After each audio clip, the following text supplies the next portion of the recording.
ప్రభువైన యేసుక్రీస్తు నామములో మీకు అందరికీ కూడా శుభాభివందనాలు తెలియపరుస్తున్నాను. దేవుడు మిమ్మల్ని అందరినీ కూడా దీవించి ఆశీర్వదించునుగాక. తన దయా సంకల్పము చొప్పున మిమ్మల్ని నడిపించునుగాక. తన చిత్తమంతా కూడా మీ జీవితంలో నెరవేర్చబడునుగాక. ఆమేన్. రండి, కొద్ది నిమిషాలు మనము దేవుని యొక్క వాక్యాన్ని విందాం. మనము గడిచిన కొన్ని వారాల నుండి ఎఫ్ఎస్సీలకు రాసినటువంటి పత్రికలో 6వ అధ్యాయ ధ్యానంలో ఉన్నాం. యుద్ధం కొరకు సిద్ధపడుతూ సర్వాంగ కవచం కొరకు మనము ధ్యానం చేస్తూ ఉన్నాం కదా.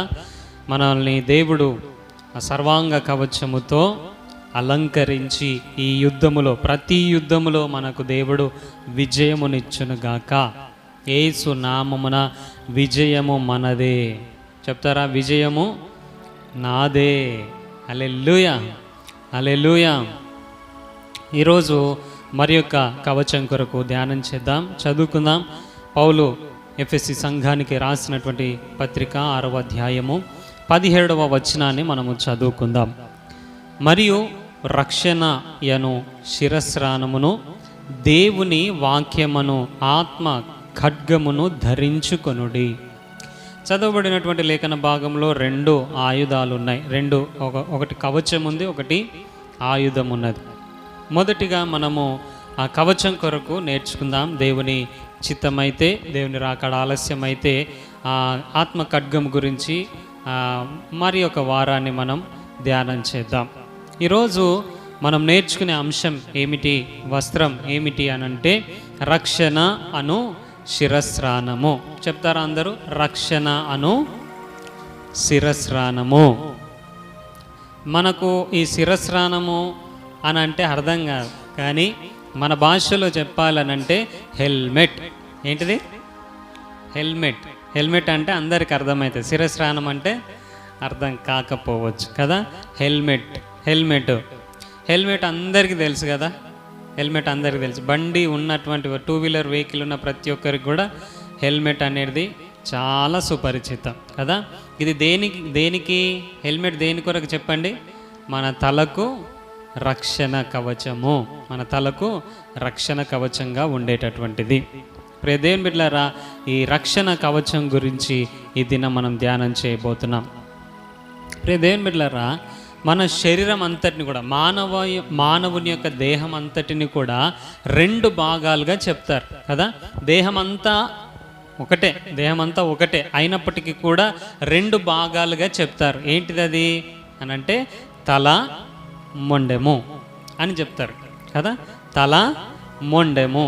తల లేకపోతే మొండెం లేదు, మొండెం లేకపోతే తల లేదు కదా. ఈ తల, ఈ మెడ నుంచి క్రింది భాగం అంతా కూడా మొండెం అని అంటాం. తల పైన ఉన్నటువంటి దాన్ని తల అని అంటాం. ఈ తల లేకపోతే ఈ శరీరం అంతా లేదు, ఈ శరీరం అంతా లేకపోతే తల లేదు. అయినా కూడా ప్రియ దేవుని బిడ్డలారా, ఈ శరీరం అంతటి కంటే తలకు కాస్త ప్రాధాన్యత ఎక్కువగానే ఉంటుంది. అవునంటారా కాదంటారా? ఈ శరీరం అంతటి, ఈ మెడ నుంచి క్రింది భాగం అంతటి కంటే అంతా ప్రాముఖ్యమైనటువంటిదే. ప్రతి అవయవము ప్రాముఖ్యమైనటువంటిదే. ప్రతి అవయవము కూడా, ఏ అవయవం మీద నాకు అవసరం లేదు అని అనటానికి వీల్లేదు. ఒకవేళ ఏదైనా అవసరం లేదు అని తీసేసినాం అనుకోండి, మనల్ని ఏమంటారు? హ్యాండిక్యాప్డ్ అని అంటారు కదా. అవయవ లోపం కలిగినటువంటి వాడని అంటారు. ఈ శరీరంలో ఉన్న ప్రతి అవయవము కూడా చాలా ప్రాముఖ్యమైనటువంటిదే. అయినప్పటికీ కూడా మన తలకు కాస్త ప్రాధాన్యత ఎక్కువే ఇస్తాం. అందుకే మీరు చూడండి, 2 వీలర్ వెహికల్ మీద పోయేటప్పుడు శరీరం అంతటికీ ఏదైనా కవచం ఉంటుందా? ఏ కవచం ఉండదు. కానీ తలకు మాత్రం హెల్మెట్ ఉంటుంది. ఈ యొక్క శరీరం అంతటికి ప్రొటెక్షన్ అనేది లేకపోయినా తలకు ఖచ్చితంగా ప్రొటెక్షన్ అనేది ఉండాలి. హెల్మెట్ అనేది ఖచ్చితంగా ధరించాలి అని అంటారు. ఈ రూల్స్ మన పోలీస్ వాళ్ళ యొక్క, రవాణా శాఖ యొక్క రూల్స్ కూడా ఏమై ఉన్నది?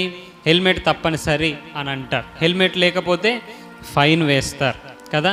ఎంతమంది కట్టారో ఫైన్లు ఇవి కదా. ఎంతమంది హెల్మెట్ లేకుండా ఫైన్లు కట్టినటువంటి వారు ఉన్నారు. ఒకసారి నేను కూడా ఈ ఫైన్ కట్టిన. హెల్మెట్ ఉన్నది కానీ ధరించలే. హెల్మెట్ ఉన్నది, నా బండికే ఉన్నది, నా దగ్గరనే ఉన్నది. కానీ ధరించకుండా ప్రయాణం చేసినందుకు ఫైన్ కట్టాల్సినటువంటి పరిస్థితి ఏర్పడ్డది. అప్పటి నుంచి ఎక్కడికి పోయినా హెల్మెట్ తప్పనిసరిగా ధరిస్తాను. ఫైన్ కట్టాలి అని కాకుండా మన తలకు రక్షణ ఇస్తుంది అనే భావనతో హెల్మెట్ని మనము ధరించాల్సినటువంటి అవసరత ఉన్నది. మీరు చూడండి, ఈ శరీరం అంతటికీ ప్రొటెక్షన్ అనేది లేకపోయినా ఖచ్చితంగా తలకు మాత్రం హెల్మెట్ ఉండాలి అని అంటారు. ఒక కొటేషన్ కూడా ఉన్నది, హెల్మెట్ ధరిస్తావా లేక హెల్ని మీట్ అవుతావా? చెప్పండి, హెల్మెట్ ధరిస్తావా లేకపోతే హెల్ని మీట్ అవుతావా? హెల్మెట్ ధరించకపోతే హెల్ని మీట్ అయినట్లే అన్నట్టు కొన్ని కొటేషన్స్ కూడా చాలా ఉన్నాయి. చాలా హెల్మెట్ గురించి చాలా కొటేషన్స్ ఉన్నాయి. Helmet ధరించకపోతే హెల్ని meet అవుతావని. ప్రియ దేవుని బిడ్డలారా, తలకు ప్రాధాన్యత కాస్త ఎక్కువే. తలకు ఏదైనా గాయం తగిలితే ప్రాణాన్ని కోల్పోయేటటువంటి ప్రమాదం ఎక్కువగా ఉంటుంది. చేయికి దెబ్బ తగిలినా, కాలుకు దెబ్బ తగిలినా చనిపోయేంత ప్రమాదం ఉండకపోవచ్చు. కాకపోతే తలకు ఏదైనా గాయం తగిలితే, దెబ్బ తగిలితే చనిపోయే ప్రమాదం కాస్త ఎక్కువగా ఉంటుంది. అందుకే హెల్మెట్ ఖచ్చితంగా ధరించాలి అని అంటారు.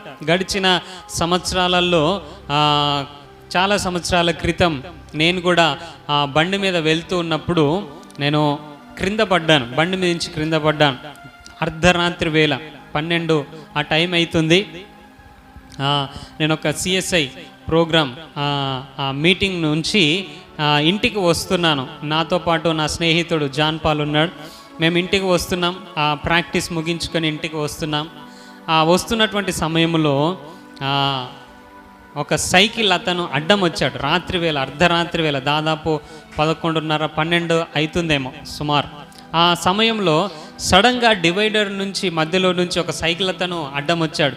అతన్ని తప్పించడానికి పోయి మేము కింద పడిపోయినాం. ఎంత దారుణంగా పడిపోయినామనంటే ఆ అర్ధరాత్రి 11:30, 12 గంటల ఆ ప్రాంతంలో ప్రజలందరూ కూడా నిద్ర మత్తులో, మంచి గాఢ నిద్రలో ఉన్నప్పుడు మేము పడినటువంటి ఆ శబ్దానికి ఆ రోడ్డు ప్రక్కలో ఉన్నటువంటి ఇళ్లల్లో ఉన్నటువంటి వారు, పండుకున్నటువంటి వారు లేచి బయటకు వచ్చినటువంటి సందర్భం అది. చాలా భయంకరంగా పడ్డాం. ఇట్లా డివైడర్ దగ్గర నుంచి ఇలా పడిపోయినామనంటే చాలా దూరం వరకు ఆ బండితోటి అలాగే వెళ్ళిపోయినాం. మళ్ళా ఇటు సైడ్ పల్టీ కొట్టి ఆ డివైడర్ దాకా వెళ్ళిపోయినాం. కాస్త కొంచెం అయితే మా తలలు అక్కడ ఆ డివైడర్కి గుద్దుకునేటటువంటి పరిస్థితి. అలాంటి భయంకరమైనటువంటి యాక్సిడెంట్ జరిగింది. భయంకరమైనటువంటి యాక్సిడెంట్ అది. ఆ రాత్రి అక్కడ ఉన్నటువంటి వారు, ఆ ఇళ్లలో ఉన్నటువంటి వారు అందరూ కూడా బయటకు వచ్చి మమ్మలను లేవనెత్తి అక్కడ ఉన్నటువంటి ఒక చిన్న ఇంటి దగ్గర అక్కడ గద్దె ఉంటే ఆ గద్దె మీద కూర్చుండబెట్టారు. గద్దె మీద కూర్చుండబెట్టి కొన్ని వాటర్ ఇచ్చారు, తాగినాం. కొన్ని దెబ్బలు తగిలినాయి, కాళ్ళకు, చేతులకు, ఇక్కడ కంటి దగ్గర ఇక్కడ దెబ్బ తగిలింది. కానీ అక్కడ ఉన్నటువంటి ఒక అతను, ఆయన ఎవరు అని అంటే నా కాలేజ్ మేట్ అనమాట, నాకంటే సీనియర్ అనమాట.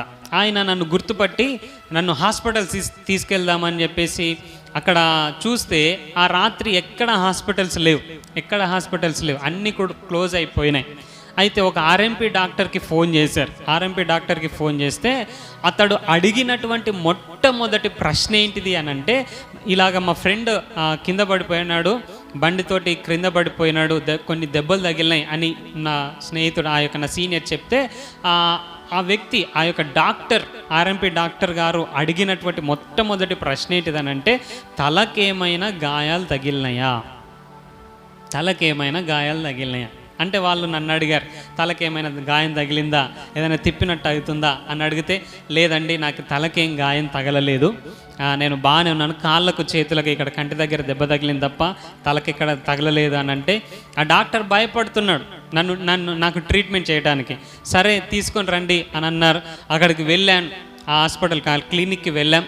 అక్కడికి వెళ్ళిన తర్వాత ఆయన నా గాయాలను చూడటం లేదు, నా కాలుకి, నా చెయ్యికి, నా కన్నుకు తగిలినటువంటి గాయాలు చూడటం లేదు. ఆయన ఏం చూస్తున్నాడు అని అంటే నా తల భాగాన్ని చూస్తున్నాడు, నా తలలో ఎక్కడైనా గాయమైందేమోనని. నా తలలో ఎక్కడైనా గాయమైందేమని చూస్తూ ఉన్నాడు. ఎందుకు ఈ తలలో గాయమైందని చూస్తున్నాడు అని అంటే, తలకు ఏదైనా గాయం తగిలితే, తలకు ఏదైనా దెబ్బ తగిలితే బ్రతికే అవకాశాలు చాలా తక్కువ, చచ్చిపోయే అవకాశాలు, ప్రమాదం ఎక్కువగా ఉంటుంది, ట్రీట్మెంట్ కూడా చెయ్యలేరు. కాబట్టి మొదటిగా నా తలను చూస్తున్నారు. నేను చెప్పినాను ఆ డాక్టర్ గారితో, అయ్యా మీరేం భయపడని అవసరం లేదు, నా తలకు ఏ గాయం తగలలేదు, చిన్నగా కట్లు కట్టంటే నేను ఇంటికి వెళ్ళిపోతాను అని అంటే, ఆ తర్వాత నాకు కట్టు కట్టి ఇంటికి పంపించేశారు. ప్రియ దేవుని బిడ్డలారా, చూడండి తల ఎంత ప్రాముఖ్యమైనటువంటిదో. తలగా చాలా ప్రాముఖ్యమైనటువంటిది. తల అనేటటువంటిది మన అవయవములన్నిట్లలో చాలా ప్రాముఖ్యతనిస్తాం.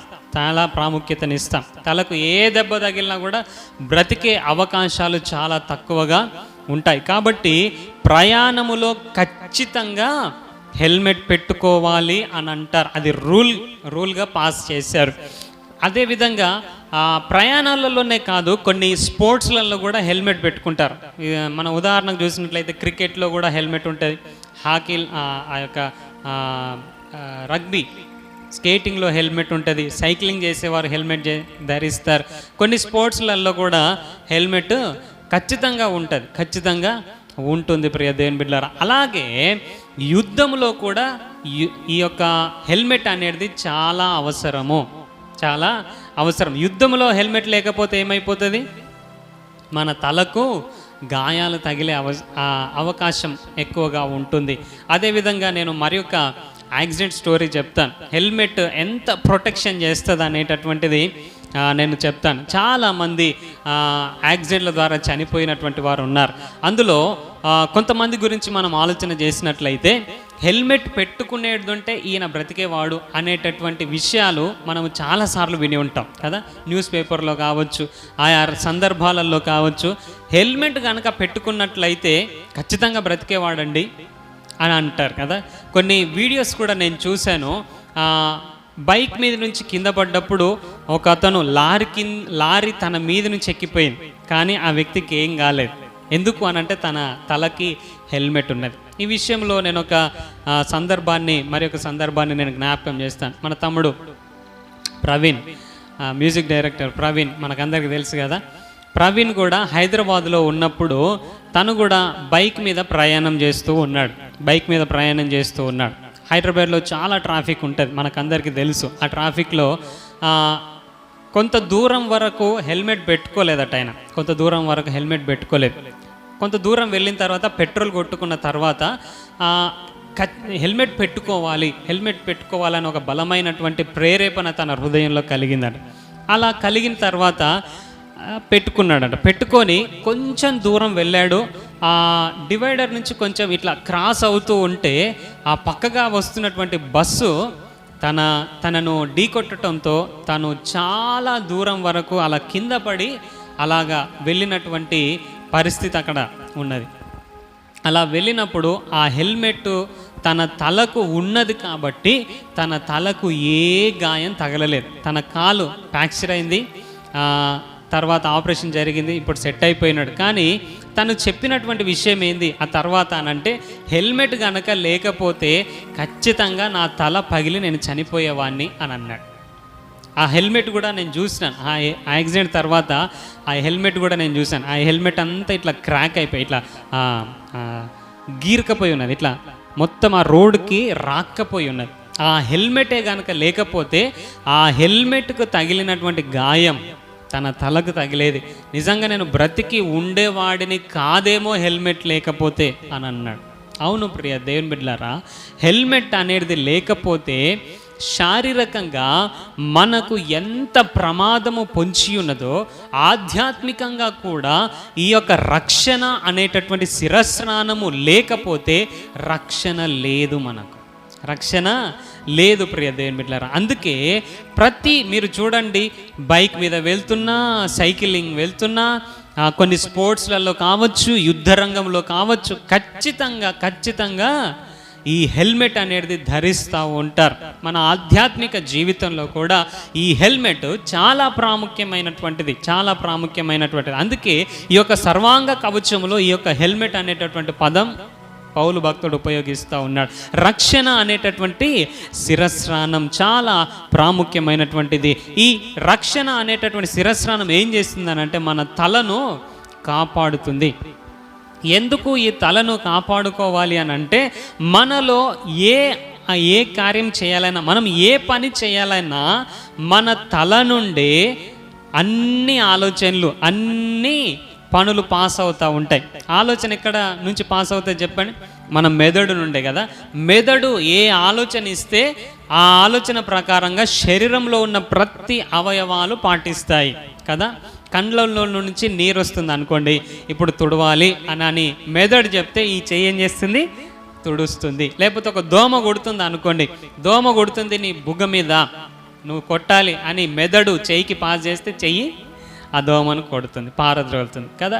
ఏ ఆలోచన అయినప్పటికీ సరే ప్రియ దేవుని బిడ్డలారా, మన తలలో నుండే, మన మెదడులో నుండే పాస్ అవుతుంది, శరీరం అంతా కూడా దాన్ని పాటిస్తుంది. కాబట్టి నీ యొక్క తల బాగుంటేనే, నీ యొక్క మెదడు బాగుంటేనే, నీ యొక్క తల క్షేమంగా ఆరోగ్యకరంగా ఉంటేనే నీ శరీరం అంతా కూడా ఆరోగ్యకరంగా క్షేమకరంగా ఉంటుంది. క్షేమకరమైనటువంటి ఆలోచన పాస్ చేస్తేనే నీ శరీరం అంతా కూడా క్షేమకరంగా ఉంటుంది ప్రియ దేవుని బిడ్డలారా. అందుకే నేను అన్నాను, శరీరం అంతటి కంటే కాస్త ఎక్కువ ప్రాధాన్యత మనం తలకు ఇస్తామని. ప్రతి ఆలోచన తలలోనే వస్తుంది కాబట్టి అదేవిధంగా అపవాది కూడా మన ఆలోచనల మీదనే దాడి చేస్తాడు. కాబట్టి ఈ రక్షణ అనేటటువంటి శిరస్నానం మనకు చాలా ప్రాముఖ్యమైనటువంటిది.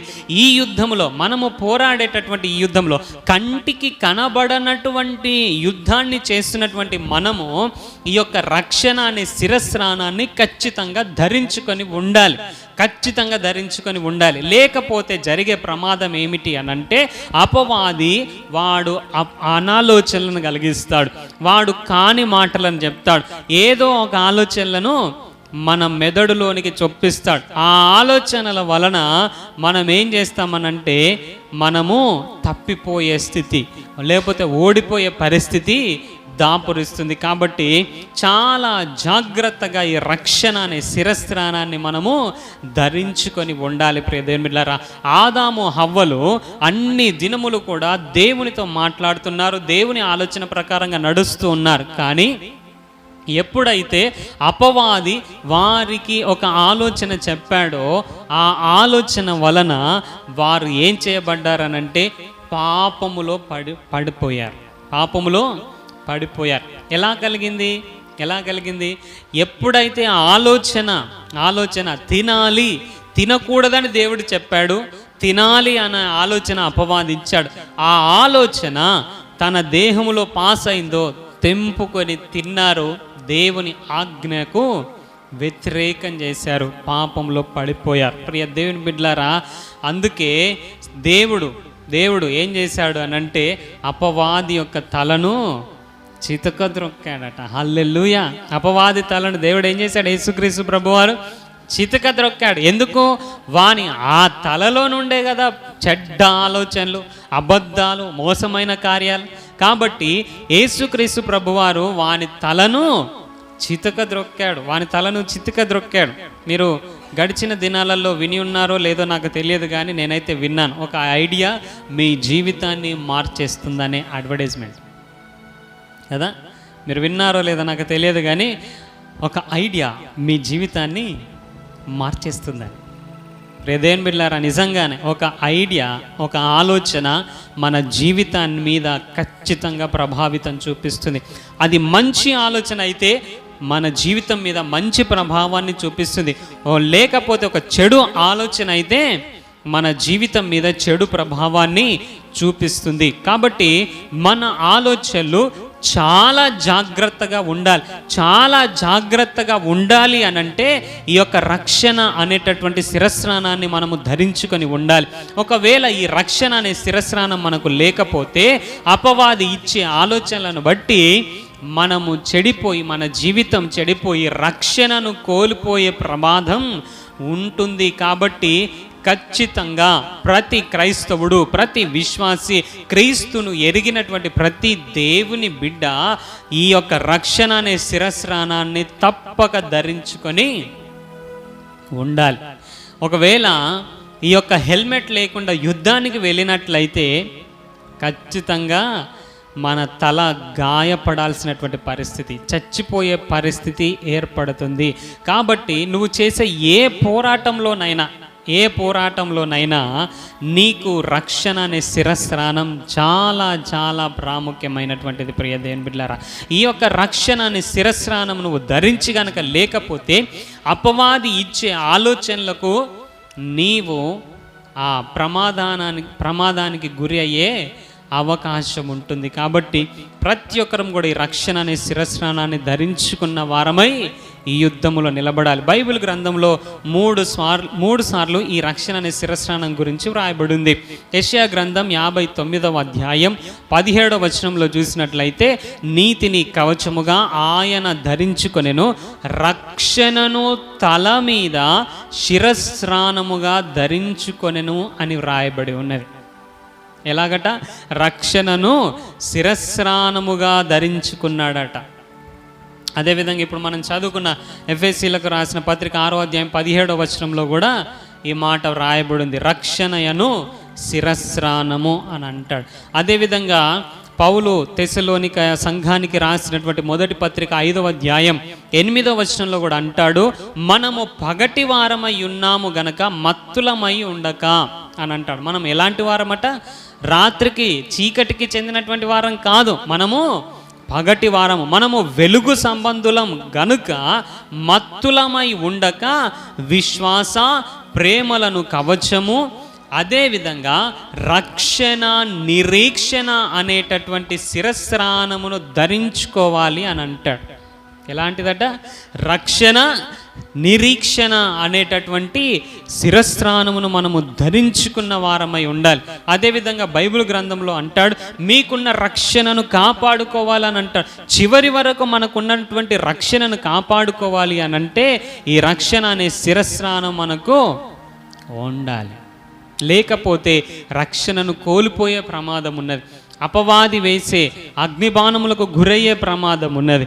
వాని ఆలోచనలకు మనము గురి అయిపోయి ప్రమాదానికి గురయ్యే అవకాశం ఉన్నది. కాబట్టి అపవాది ఆలోచనలు మన తలలోనికి రాకుండా మనము ఈ రక్షణ అనేటటువంటి శిరస్నానము మనము ధరించుకున్న వారమై ఉండాలి. ఈ రక్షణ అనే శిరస్నానాన్ని ధరించుకున్న వారమై వాక్యము చేత, ప్రార్థన చేత మనము అపవాదిని ఎదిరించే వారమై ఉండాలి. కాబట్టి చాలా ప్రాముఖ్యమైనటువంటి అంశం ఈ దినం మనం నేర్చుకున్నాం. రక్షణ అనేటటువంటి శిరస్నానము. తల చాలా ప్రాముఖ్యమైనది. ఈ తలకు మీరు చూడండి, మన మెదడును కాపాడడానికి దేవుడు ఎంత మంచి కవచంగా దేవుడు తలనిచ్చాడు, ఈ స్కల్ని ఇచ్చాడు కదా, మన మెదడుని ప్రొటెక్ట్ చేయడానికి.